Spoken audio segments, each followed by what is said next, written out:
Welcome to the Dom Sub Devotion Podcast. Every episode of Dom Sub Devotion is an authentic reflection of our real life in a loving 24/7 DS marriage. If you crave the passion and intensity of a power exchange dynamic inside of a deeply loving and intimate relationship, you've found the right place.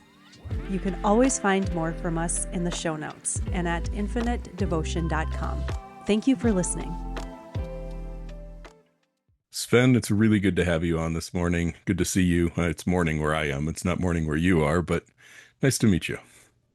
Thank you very much. It's also very, very nice to meet you, Andrew. So for the people who are not familiar with Sven Loss, this is Sven Loss. And Sven is on the podcast, by the way, because a while ago I asked my followers, who would you like to see me talk to? And Sven's name came up several times. So here he is. Interesting. For the people who don't know you, can you introduce yourself, who you are, what you do, what you talk about? What is Sven all about? Yes. So I'm Sven. Thank you very much for your introduction. And to capture what I do, I would say I help people understand and see themselves, who they are, right? Behind all the conditioning, behind all the masks, behind everything that we identify with. And I especially help people currently in the realm of relationships, because ultimately that's where a lot of the issues come up. Mm-hmm. And relationships are a great way to connect to ourselves, to the real essence of who we are. And yeah, I use relationships as a catalyst to help people see themselves, to help people understand themselves, and to break free of who they misidentify with or what they misidentify with, which is ultimately the conditioning that we received in the childhood.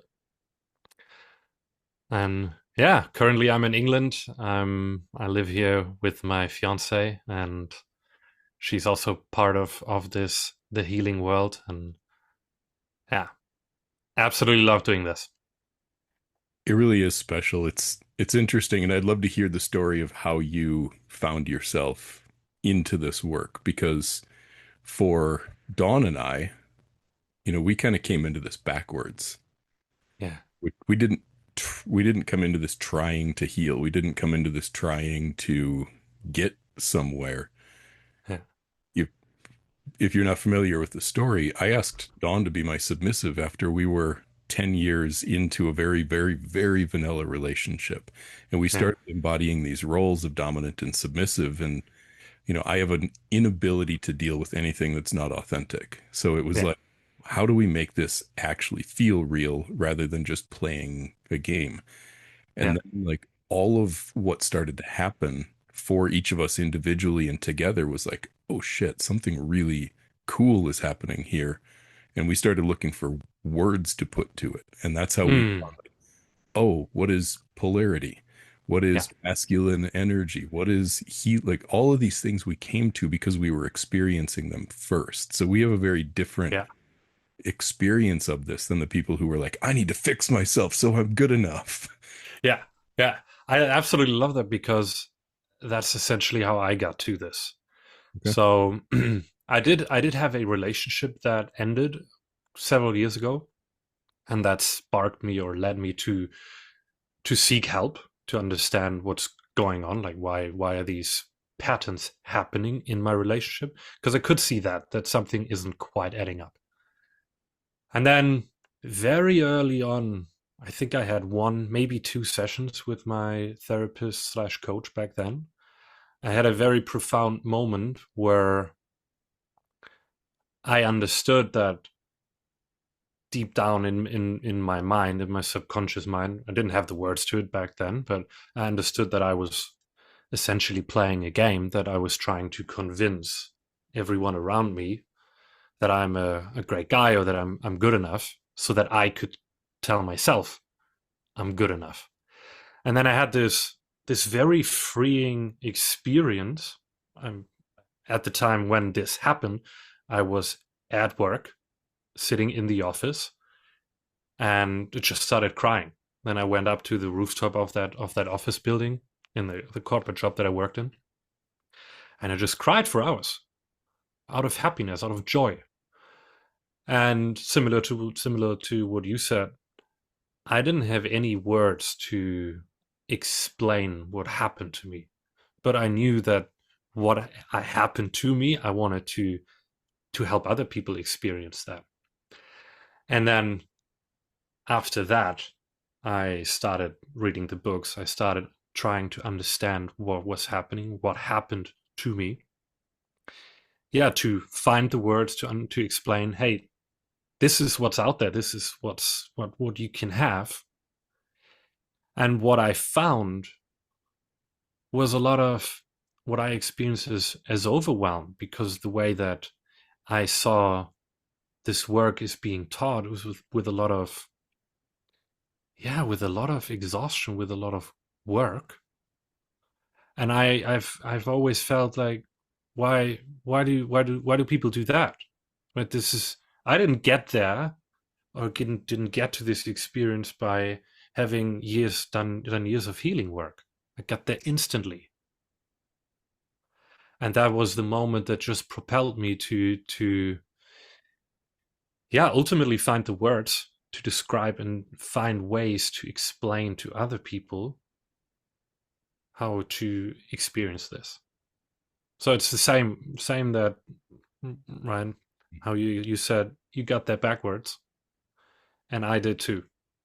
I experienced it first, and then I tried to understand what happened. And my big moment like that, Sven, came in an EMDR session. Oh wow. Where it was just like I just felt this massive weight lift off of me. Everything about my whole experience of life changed, and it's never been the same. It was instantaneous Yeah. experience of like, oh, this whole thing is a game Yeah. that I've been playing. It's an act I've been putting on, and if I just stop putting on the act, It's over. it's over. Yeah, Yeah. 100%, it's over. And the thing that I love about what you do is you call people out so directly on, like, the healing work isn't where the work is. Like, No. you're not going to do 7 years of a step-by-step process and see slow incremental improvement. You're just going to eventually let go. Exactly. Right. I like to say, especially around letting go, because that's something that I hear a lot of people talk about, right? I'm working on letting go, I'm letting go. But right, even if I just take this bottle into my hand, right, letting go is it's instantaneous. There's no effort involved. Right? It's not okay, now I tell my right arm to do this, like then I feel the pull in my other arm. It's just an instantaneous thing. And I feel like a lot of this healing world is caught up in loops of, I need to do this in order to let go. I need to follow this 1, 2, 3 step to let go. But then you're actually not letting go. You're holding on, right? Because the letting go there is no effort. So I like the way that I like to put it is, if you're letting go requires effort, you're holding on. You're not letting go. Yeah. And I love how you said it, that you had that experience in your EMDR session, and it was instantaneous. And then you have the decision: do I continue this, or do I stop? Do I stop this? Do I stop playing that? It's beautiful, and that's the experience we get to have. Yeah, I think, and I would love to hear what you've experienced in working with people here, because when I talk to people, a lot of times they're so attached to, and whether this is in specifically to healing work or relationship work, or, whatever the work is that people are addicted to, Yeah. they don't know what it would be like to live without that, either without the problem or without the effort exerted to try to fix the problem. People Exactly. people don't have any clue, and I think it scares them. No, 100%, 100%. And I've experienced that many times, because the addiction behind that is we're addicted to, yeah, to something being faulty with us, something being wrong with us, right? And now we can find many ways to describe that. We're not enough. There is something wrong with us. We're not lovable. There are many ways to put words to it, and that's what we get addicted to. And then we find a way to compensate or to fix that inadequacy, that fault, whatever it is. And I've even just recently I've worked with a person, and we had one session, right? And in that very first session, right, that person could say, well, I have this problem, I have that problem, I have this problem, I have that problem. I just listen, and it's like, okay, oof, a lot of things, right, that show up. And what we got to for her was there was a fundamental view that she was up against, that she felt like there is something wrong with her, right? Which gave her an identity, gave her something to do. It gave her a whole life. Right now, the purpose of that life is to fix her. Now we took that away for her, and then she said, I experienced such a big void. I didn't know who I was. I didn't know what to do. Like, what's my life for now? Now, of course, this is a very drastic change for that person. And then she said, right, the first time she started feeling herself was a few days later, when she reconnected to something that she had a passion for growing up. And then, right, this is the ultimate fear, that someone, right, the whole identity falls apart. But then there's a whole lot to fill, a whole lot to do, to be without that identity. But that can be extremely scary, because it involves change. Maybe it involves changing your job. Maybe it involves changing your relationship, the way that you are. Maybe it involves changing your friendship circle. And that can be scary for people. Definitely. And at the same time, when these big shifts really land like that, at least for me and for a lot of people that I've seen do that, the letting go, it's like, okay, yeah, all kinds of things need to change, but obviously, Yeah. like, Yeah. I am so different now that I don't even care that Yes. I just know I need to walk away from that job, or I know I need to walk away from that relationship, because I fundamentally now realize that I'm okay. And I'm Exactly. okay regardless of circumstances. I thought, like, people think the circumstances are what they're up against, and Yeah. it's just not. And when Yeah. you realize that, like, it literally is the circumstances, everything can change and you can still be okay. Exactly. Yeah. But it's a nice way for it to hide itself, or the nature of life to hide itself, to give us the impression, well, I'm not happy because I don't have enough money in my bank account, or I'm not happy because I don't have the relationship. But that's just what it seems like, because ultimately, whatever the circumstance is, it just reflects back, or it shows us that there's something inside of us that's not, it's the wrong word, but that's not working properly. We're up against something in us, and it shows up in the circumstances. The circumstances ultimately don't matter. It's because the problem isn't in the circumstances. The problem is how we interpret it, or how we are, what our relationship is to the circumstance. So when we change, right, ultimately what we're talking about, or the way that I like to put it, is it's the relationship to ourselves. And you said it so beautifully, that you said you realize you're okay. Right? It doesn't really matter. I'm okay if I have this job. I'm okay if I have another job. It doesn't matter, right? But then you can explore what it is that you want, what it is that you feel like you want to do with your heart. And you can reconnect to true desire. And Yes.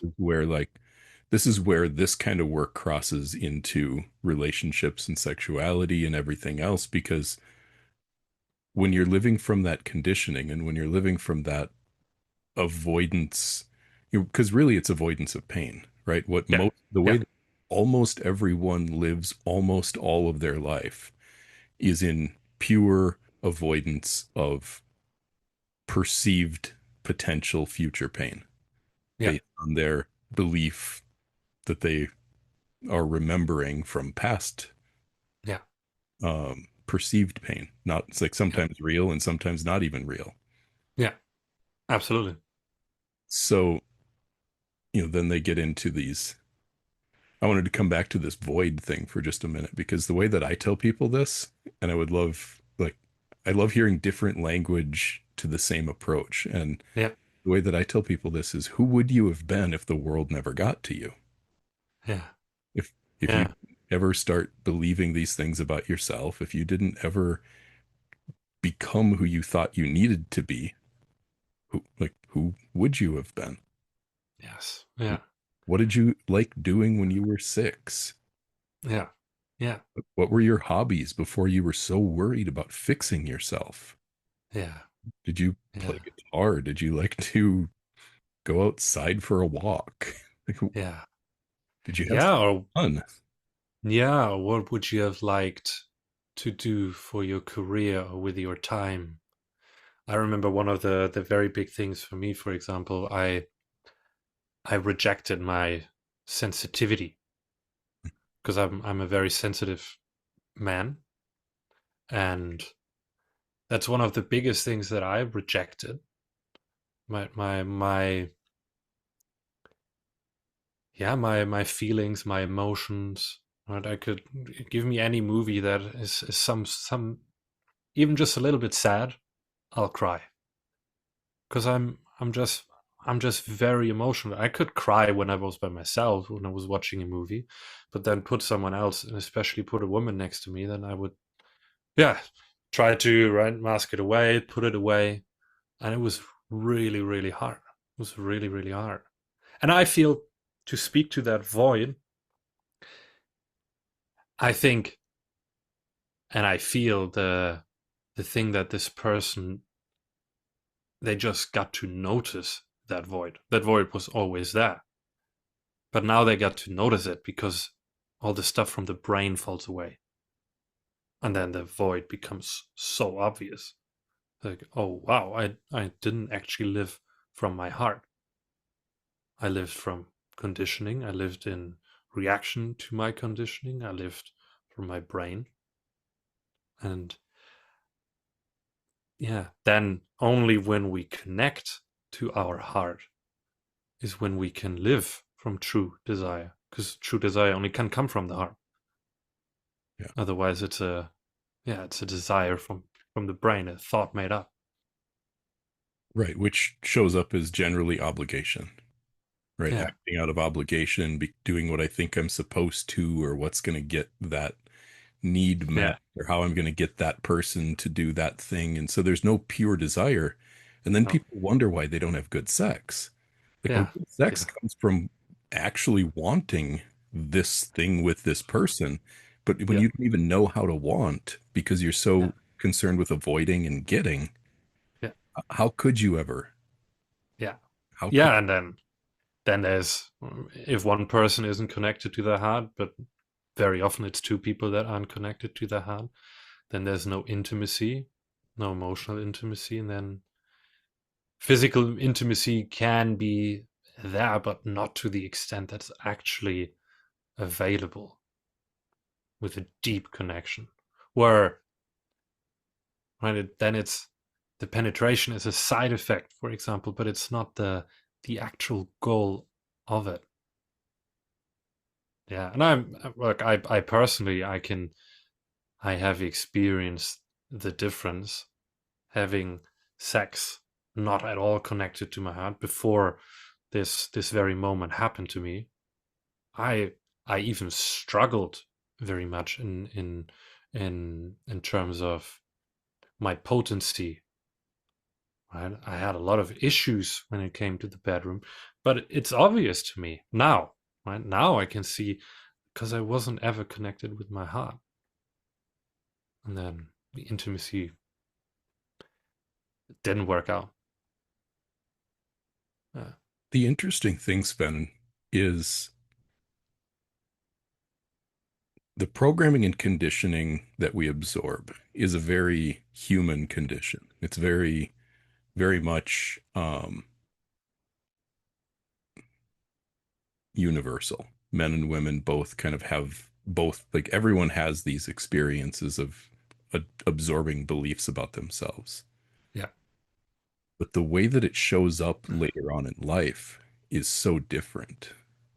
And yeah, like the fascinating thing, and this is another thing that I love the way that you speak about it, is people try so hard to be like in my masculine or in yeah, my feminine, and yeah, they think they know what that means, but they're just acting that out too. yeah, yeah, yeah, And the reality is everything just comes very naturally when you let go of all of the bullshit. And yeah, yeah, you just start being yourself, and you don't have to try so hard. And what happens, and what I see a lot, is when women do this work and let go, they just like they kind of relax. They're able to not be so afraid all the time. yeah, And men become very powerful, but powerful in a way that is attuned. It's sensitive. It's like they care a lot. yeah, But a part of how they care is that they show up and they take action and they take the lead and they start creating and they start building, and they like the natural masculine essence and the power that it is to be a man is claimed with the open heart, yeah, so that now it's a very safe power. But that makes yeah, people uncomfortable, right? And we get yeah. in that kind of that what seems like a paradox of It totally is. safety and Yeah, comfort. yeah, No, this isn't going to be comfortable, but you'll feel no. very safe being uncomfortable, and that's like that's the sweet spot as far as I can tell.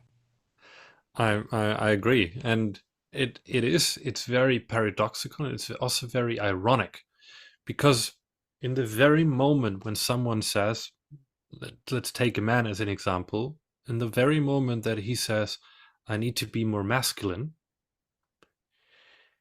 in that very moment, there's also the decision that I'm not masculine enough yet. And then now you're up against I'm not masculine enough, and then you're trying to get somewhere, but it ultimately reinforces that you're not masculine enough yet. So you can't get somewhere from a place where I'm not masculine enough. Now I need to get somewhere because you always reinforce that you're not that. Whereas if you see, well, what if I stop all the trying? What if I stop all the doing? Then you land in that you say it very nice, in that power. Because then you're connected to you. You're not judging you. You're not giving the or finding the reasons why you're not any of these things, why you're not worth loving, why you're not okay. But you're just you. And then from that, then you're connected to yourself. You're connected to your heart.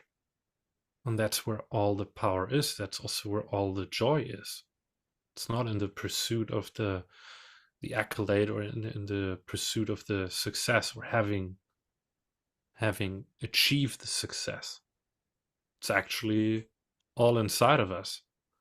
So it's very slippery and it's very tricky to get out of it, right? To see, hey, if I try to be more masculine, then why am I trying that? The only reason I could come up with why I need to be more masculine is because I need to say I'm not masculine enough, right? And then the pursuit of it reinforces the thing. So that's why it's right. Trying to be present is the very obstacle to being present, because the trying it's a head-based thing. Then you're not present. Trying to be more feminine, feminine is being, feminine isn't doing. So it like the very thing that we try to do is the very thing that keeps us from what we actually want. So yeah, very paradoxical. And I think, and I understand why. I mean, I certainly get this. And I've watched my wife go through this, where Yeah, not trying anymore feels, to that part of you that feels like it needs to try, like you're giving up. Like, well, you're never yeah, going to be happy. Then if you yeah, don't figure out how to get there, then you're never going to have what you want. You're never going to be happy. yeah, It feels like you're just giving up on what you want. yeah, yeah. Absolutely. Uh, And the thing that at play is that fear bit of, yeah, it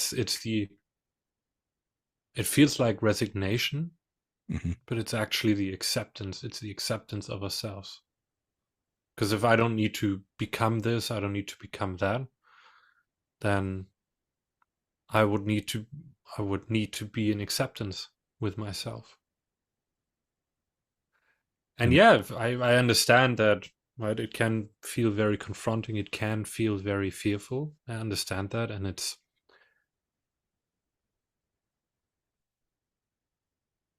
ultimately that's the only way I've found.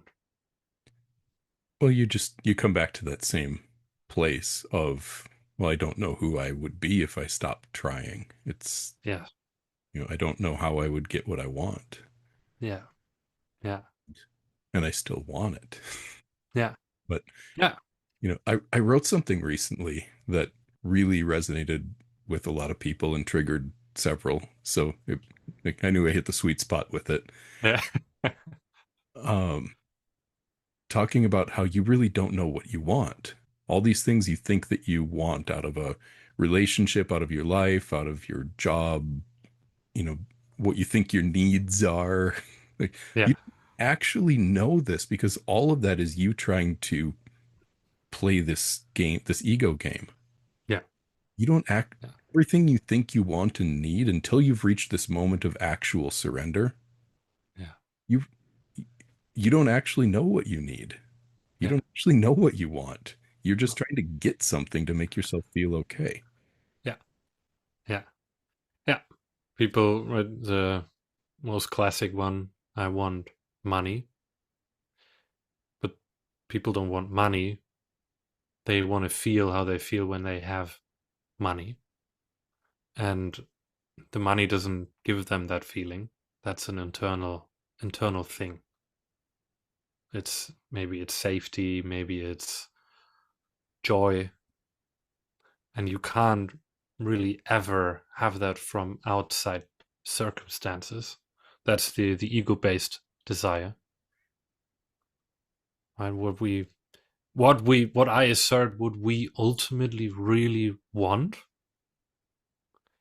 is to be, and being in a state of peace. But everything, how you said it in the quite in the beginning, everything can be in the outside how it is, right? Circumstances can be like this or they can be like that. And I'm at peace. Doesn't matter if my bank account is empty, it doesn't matter if it's full. I can be at peace with it. I can feel whatever I feel, regardless of the circumstances. And then, ironically, that is the very place that leads to the outer circumstances falling into place. I remember one of the how I met my fiance, for example, is I was living in Germany at the time, and I was going for a run, and just there was hunch that I got, or just an idea that was, I could go to Bali. Right? And I just founded my business. So I was able to just go. Right? I didn't have any obligation. I didn't have anything that held me in Germany. So I said, well, let me just go. And that's where I found my now fiance. I couldn't have planned that. It was purely like me stopping to look for someone, me stopping to search, and then it fell into place. Right? In the very moment that I let go of it. And you followed impulse. Yeah. Yeah. Because when And you trust those impulses when you're out of your own, when you get out of your own way, so to speak. yeah. Trust the Yeah. impulses and just follow them and know that whatever I'm supposed to find there. Bali, like, oh, I could go to Bali. There's a reason that came up right now. Let's run with it. And then you go Yeah. there and you're like, oh, that's why. And maybe Yeah. you meet the love of your life, and maybe your whole life falls apart. But even if your whole life falls apart, you know that that is exactly what you needed and you trust it. Exactly. Exactly. A big part of that, just the trust. And then I was there. Then I decided, I can move here. I would like to get to know this person more intimately. Then on the spot, I decided to move there and form my family. And even 2 years later, 3 years later, we just decided, okay, let's go somewhere else. Followed that impulse, and that was an impulse that my fiance had. And again, it's the trust on how that is unfolding, and it's so beautiful. When we, yeah, how you say, when we get out of the way, then things just happen. Not in a way that we predicted, but in a way that they get to happen. Yeah. And it works. Yeah. Yeah. And the other thing I think where people can get really hung up is they're worried about making the perfect decision. Yeah. Yeah.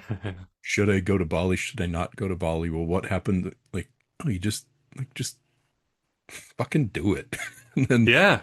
like see what Yeah. happens. And like you can't, people are so worried about making mistakes and screwing it up. And I love telling people you can't fuck it up. Like, Yeah. Yeah. you can't make any mistakes. Yeah. Like, you just go with what is the most exciting for you. And if you keep doing that, you're going to find everything you need. Yeah. Yeah.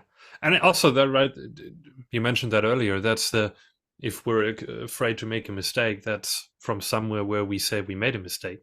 Right? We look at something in the past where we made a mistake. When you really look at it, it wasn't a mistake. I get it that you could say, well, if I had known that and that and that, but you didn't at the time. When you made that mistake, you didn't know. So it wasn't ever a mistake. Well, we always go through life doing the best we can. There's no room for it. And mistakes don't even make sense. Yeah. If everything that could have gone better means that you didn't do it right, like that's a game you'll never win because No. you don't do almost everything. You only do one thing at a time. yeah, yeah, yeah, yeah. I think Byron Katie said that, and that rings for me, where she said, it's a very interesting way to look at it. Every moment in your life, you only do one thing. It's one thing. Mm-hmm. That is, This is why relationships, I think, are the perfect um, impetus for this change. And it's no surprise to me that you found your way to using relationship as the mirror for this work, because you want to talk about a place where people feel like they make mistakes, yeah, where they 100%. where they feel like they are at the whim or controlled by circumstances. Yeah, yeah. Or by the other person. Yeah. Yeah, the other person Always. becomes the circumstance. So Yeah. it's because those relationships, I think, are so tied up with those early conditioning experiences, right? Those all happen inside of relationships with Yeah. parents, caretakers, with like those early life figures. And then we get into romantic relationships and we start to fall in love. And that's when everything gets, feels like it gets messy. It's not messy when we just want to fuck each other when we just met. Yeah. It's messy when love gets involved. Well, why? Because the imprints we have of love come from those early life experiences, and that's where all of our conditioning comes from. Yeah. And how we hold on to love, how we make sure love stays, love doesn't go away. We need to be for love. All the condition, everything comes up in relationship.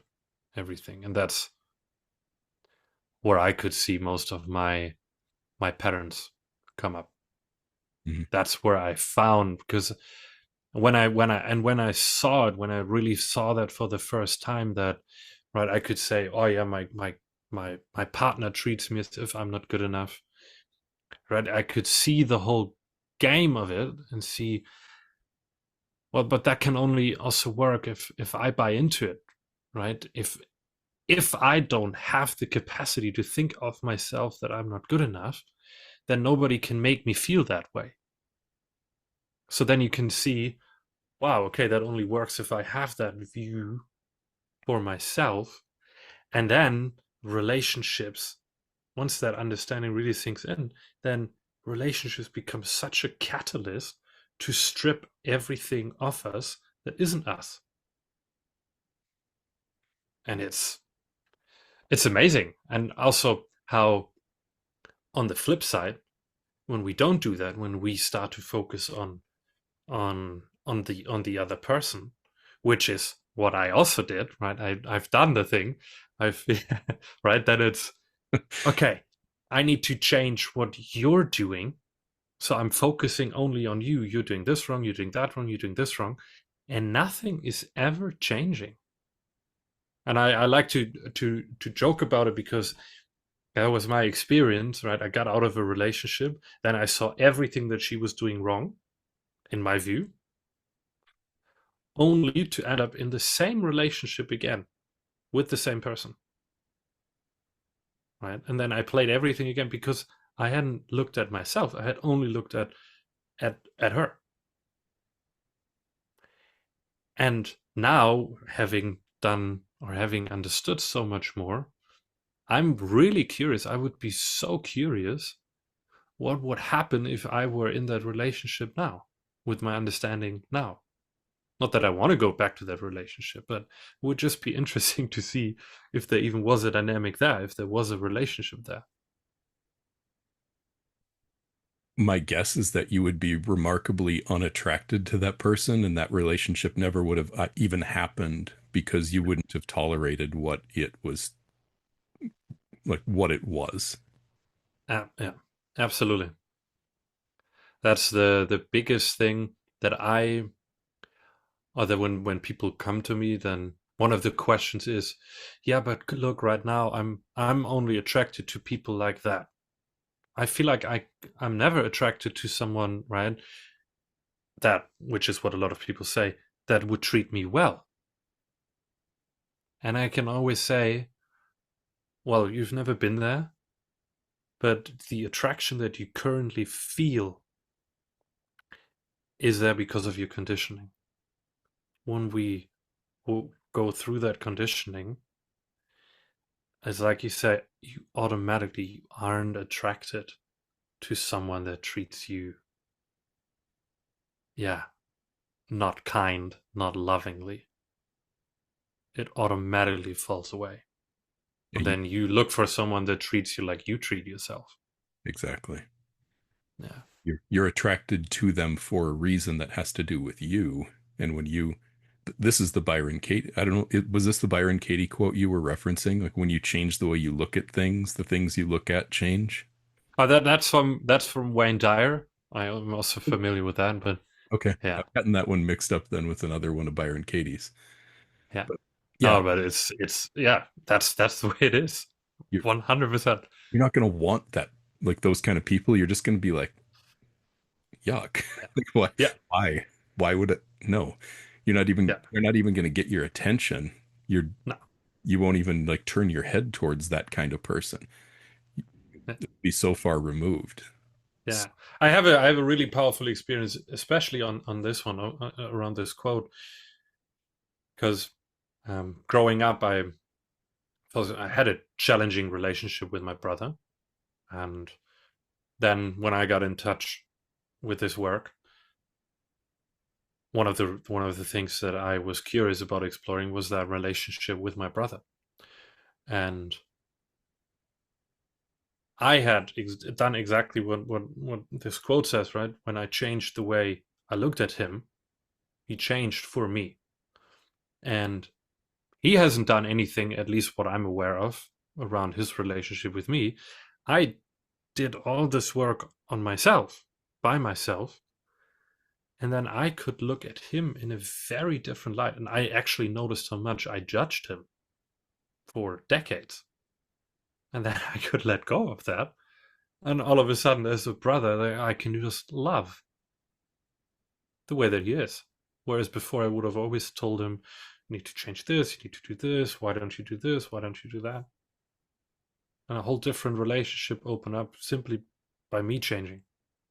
He didn't need to do anything for it. Yeah, and sometimes when you change, you realize those relationships are like there aren't even relationships there. I think this is Yeah, one of the things that scares people a lot. yeah, This is one that again my wife has battled a lot with. It's like, well, as I grow, these things that I thought were relationships were really just obligation. And what if yeah, there's nothing there? yeah, yeah, yeah, And there's a fear of what that means. yeah, yeah. Yeah, and some of these relationships will fall away, Yeah, even with family. even with family.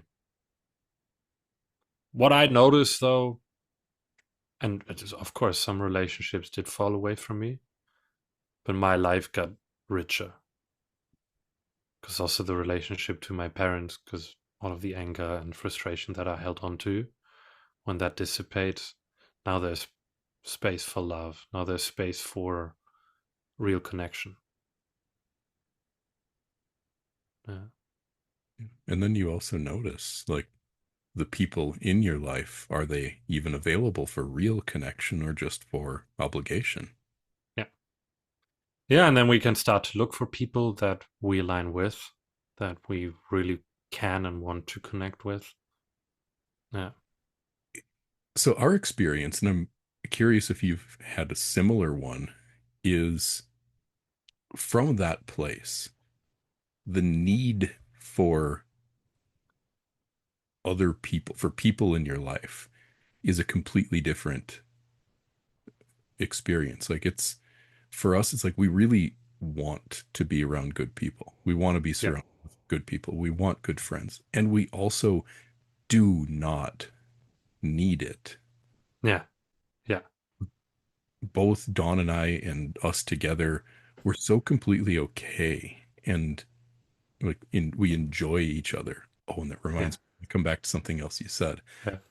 Um, but we enjoy life Yeah. as it is. So then when we meet people, when we get to know new people, we travel all the time. Like we don't Yeah. have a home base, so we're always meeting new people. Yeah.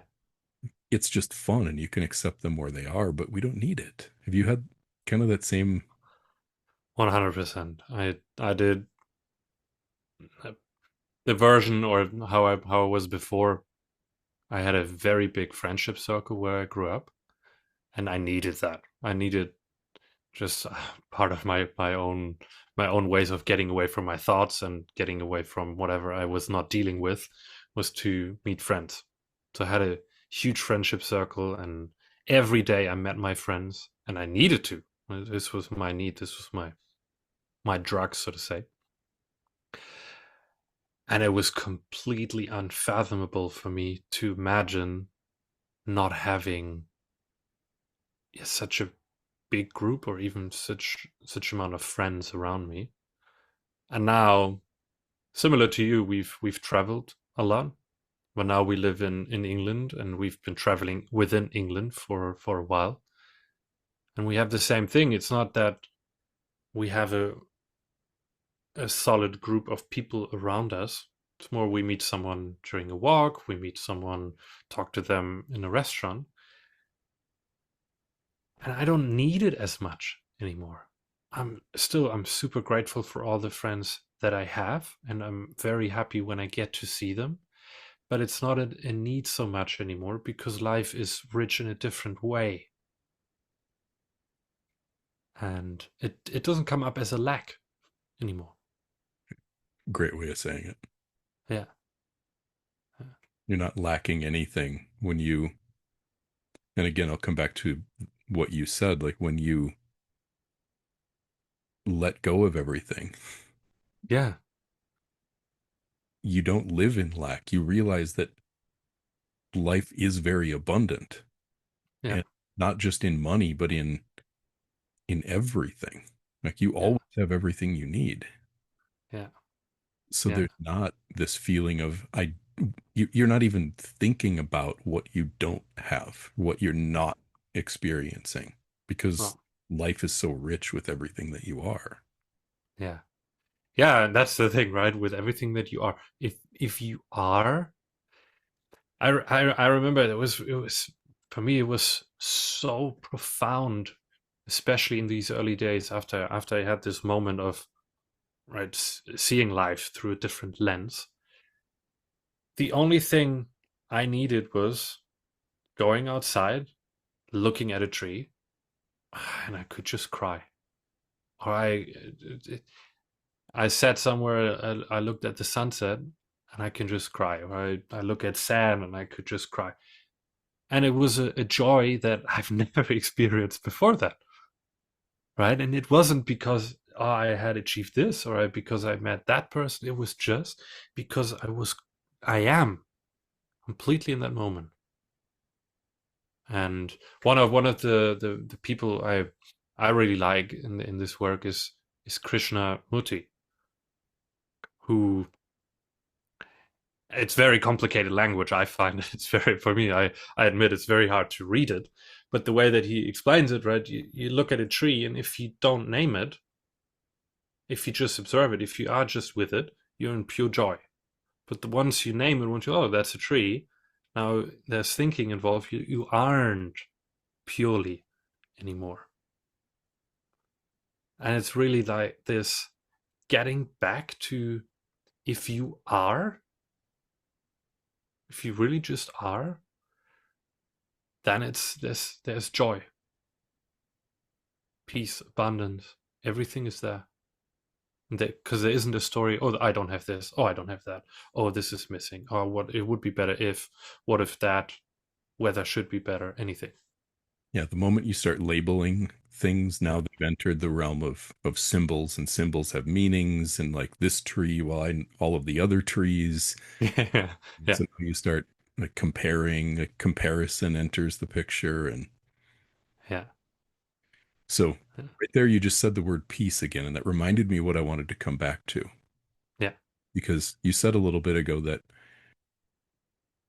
correct me if I heard this wrong, but the thing that everyone is really after is peace. yeah, And the way that I say this is that really what we all want is freedom, right? yeah, And peace is like the launching pad.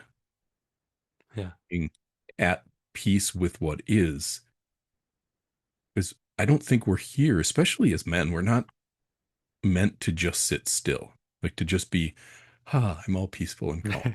yeah, No, there's a reason that we want to be at peace, and that it's worth coming to peace, and it's so that we can feel free to act in alignment with who we are and what we see as right, to start yeah, shaping the world into a better world yeah, in our yeah, image, in the vision yeah, of what we see as right. yeah, So like peace to me is the launching pad, or kind of the safety to go be yourself, to actually go live and live a big life. yeah, I yeah, don't think we're meant to sit meditating on a mountaintop. I think we're meant to get no, out there and and laugh and make things and build things and fuck and Yeah. like to really enjoy life, but to enjoy it without all those stories, without all of Yeah. that meaning making, without all of the fear and the control and the obligation, and to really live. Absolutely. It's very beautiful how you say it. And we could argue that peace and freedom and love, they are in a way all the same. They are synonymous to each other, because peace, and if you're at peace, then you feel free. If you feel free, you're at peace. Then you have you're in a state of love with everything that is. And yeah, right. You're speaking to, as I mentioned, when I had this moment of experiencing that peace, or that freedom from my conditioning. Immediately, what I wanted to do in that moment was, I want to show others. I want to do something that has meaning, that is, and that now I found the meaning. Now I know what it is. And then I wanted to go out, and I remember just even texting my mom, and it was like, oh, everything is awesome, right? Completely out of context to the conversation that we had. It just said, well, life is beautiful. I'll speak to you later. And then next day I met a friend, and I tried to explain to him, hey man, like you don't need to do anything. Of course, he didn't understand it. I couldn't explain to him what I was talking about. But I love how you say, then we innately want to do something about that. We innately want to bring that out into the world. But the freedom is absolutely necessary, because otherwise we get into the world of control. We get into the world of amassing, into the world of submitting others with control, which is what we see so much in this world currently. That's why it's It's so the ego driven. exactly. It's why it's so interesting that we talk about this inside of the world of dominance and submission and dom sub relationships, because those are fraught with that. Yeah. And also a really deeply potent path to seeing this stuff, because now when you start bringing things like power and surrender and submission and leadership into a romantic relationship, now all of the things that a relationship can mirror to you are turbocharged. They're lit on fire, right? We're playing Yeah. in a relationship where I want to lead and she wants to follow. And now if we're willing to look at why is it so hard for me to lead? Oh, well, there's all kinds of conditioning there around what it's like. How is it okay to be a man? Yeah. Yeah. How is it okay Yeah. to tell another person what to do? Well, I damn well better be grounded in something pretty deeply real if I'm going Yeah. to take control over another person's life. Yeah. Yeah. So Yeah. And I loved, I heard you speak about this obviously on another podcast, but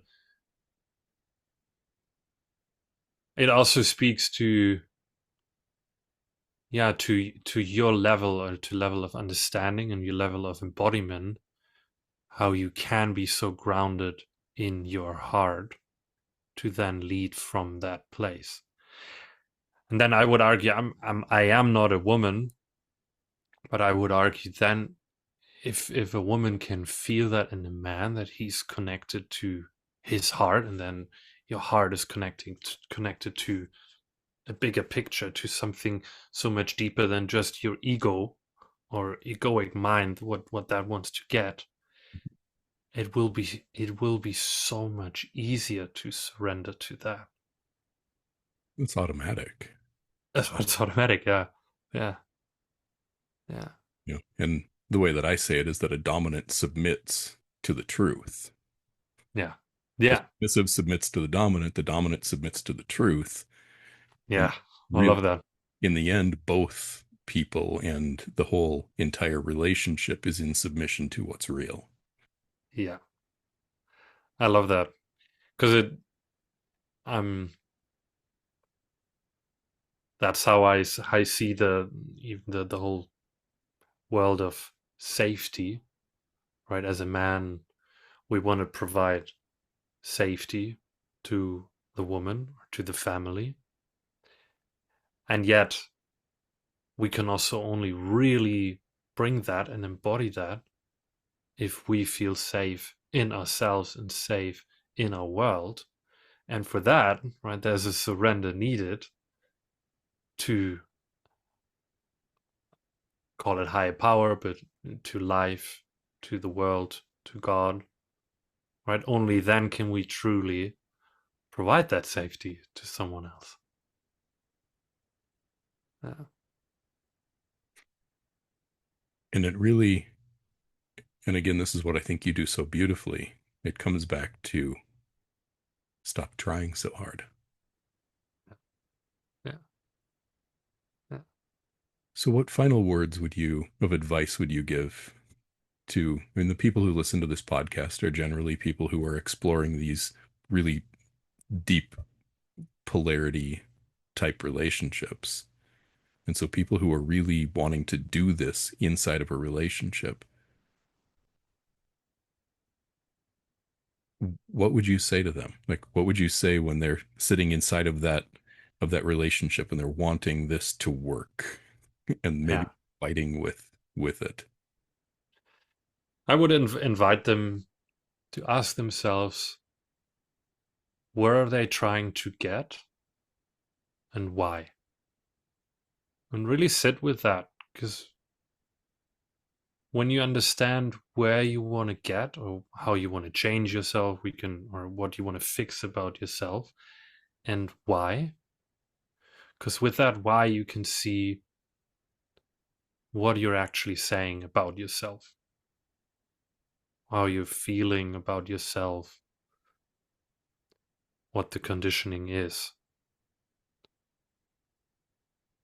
Because, right, as I mentioned before, the very thing you're trying to do when you try to become more masculine, the very pursuit of becoming more masculine is the very thing that makes you less masculine. So, where are you trying to get and why? And in that, right, because there needs to be some sort of story about yourself, something that you learned, you heard, you understood, you gave meaning to about yourself, that you can then question, is that an actual truth? Right, even just now, but before we jumped on this podcast, I've worked with someone that I tried very, very hard for all their life to be strong, to not show emotions because that would be weak, right? So there's a story there that that person isn't strong enough if they were just themselves. But is that true? Because if that falls away, then all the struggle falls away. Where are you trying to get and why? What's the story you're telling about yourself? Question that, and that can unravel anything and everything. And then you can land in a soft spot of, I'm okay. I can just be me. And that's a totally, I feel it's a totally different way to live. It's a completely different way to live because then you aren't constantly trying to get somewhere else. Yeah. Yeah. Then you're there. Sven, I really, really appreciate you being here with me today and with sharing the way that you approach this because it's so special for me to meet other men who are Yeah. in truth and really in this doing the good work. Yeah. And I see you Thank you. Thank you, Andrew. I appreciate that. And it's funny because first time I heard you speak on a podcast, I, even just in the way that you speak with your calm voice, I could hear that you have a deep embodiment with the truth. And I appreciate for what you stand in this world and how you're approaching this. And I loved connecting with you. And thank you for having me on your podcast. it was my pleasure, and let's stay in touch. Yes, definitely. All right, thanks, man. Thank you.